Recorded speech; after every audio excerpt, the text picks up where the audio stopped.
पहलगाम की बायसरन वैली में टूरिस्टों पर हमले के बाद आज दूसरे रोज़ भी आप देख सकते हैं कि तलाशी अभियान जो है वो जारी है और रात भर जो कोऑर्डिनेट सर्च ऑपरेशन था वो जारी रहा। और इसके लिए जो फ़ौज की राष्ट्रीय rifles, Jammu Kashmir police, CRPF ने एक मल्टीपल या फिर जॉइंट ऑपरेशन हम कह सकते हैं उसको लॉन्च किया था और जो अब भी जारी है। और आप देख सकते हैं कि ये पूरा इलाका जो है वो अभी भी कॉर्डन ऑफ है और ये कोशिश की जा रही है कि जो मफरूर हमलावर है उनका किसी न किसी तरीके से सुराग लगाया जाए और उनको किसी न किसी तरीके से नायब किया जाए। और आप देख सकते हैं कि जिस तरह से हमने कहा कि एक जॉइंट ऑपरेशन लॉन्च किया गया है और उसमें जो मल्टीपल फोर्सेस है उनका सहयोग है,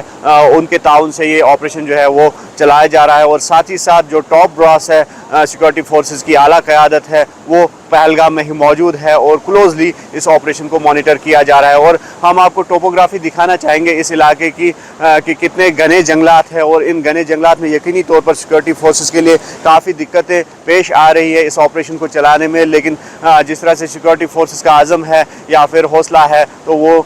उस हिसाब से जो ये ऑपरेशन है वो जारी है और ये कोशिश की जा रही है कि जल्द से जल्द इस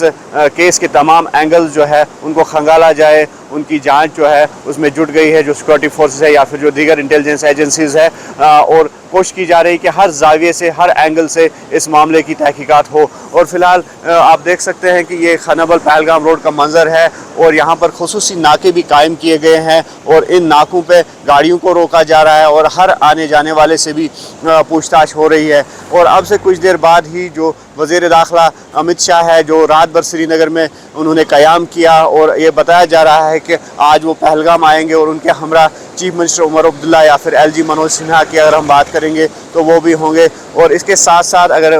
हेल्थ मिनिस्टर सकीना यतू की बात करेंगे तो रात भर उन्होंने भी पहलगाम में ही क़याम किया और MLA पहलगाम अल्ताफ़ कुल्लू वो भी यहीं पर स्टेशनड है और क्लोजली सिचुएशन को मॉनिटर किया जा रहा है। इसके साथ साथ जो यहाँ पर टूरिस्ट्स मौजूद है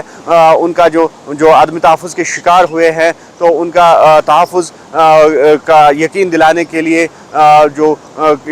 स्टेक होल्डर्स है वो सामने आ रहे हैं। और हमने देखा कि कल जो कैंडल मार्च प्रोटेस्ट्स है वो निकाले गए न सिर्फ पहलगाम बल्कि श्रीनगर या साउथ कश्मीर के जो इलाके हैं या चिनाब वैली है या जम्मू के इलाके हैं तो हर सू इस हमले की मजम्मत हो रही है और इस हमले के ख़िलाफ़ जो है लोगों की आवाज़ें बुलंद हो रही है और इस कत्ले आम के ख़िलाफ़ जो है लोग सरापा एहतजाज हैं और चाहते हैं कि इस हमले में मुलव्वस जो अफराद है उनका जल्द से जल्द सुराग लगाया जाए और उनको अंजाम तक भी पहुंचाया जाए। और इस सिलसिले में जिस तरह से हमने कहा कि जो ऑपरेशन है वो अब भी जारी है और ये कोशिश की जा रही है कि जल्द से जल्द इस केस के तमाम पहलुओं को जांचा जाए, तमाम पहलुओं को खंगाला जाए। और जिस तरह से होम मिनिस्टर अब यहाँ पर क़याम किए हुए हैं तो इस सिचुएशन को क्लोजली मॉनिटर किया जा रहा है।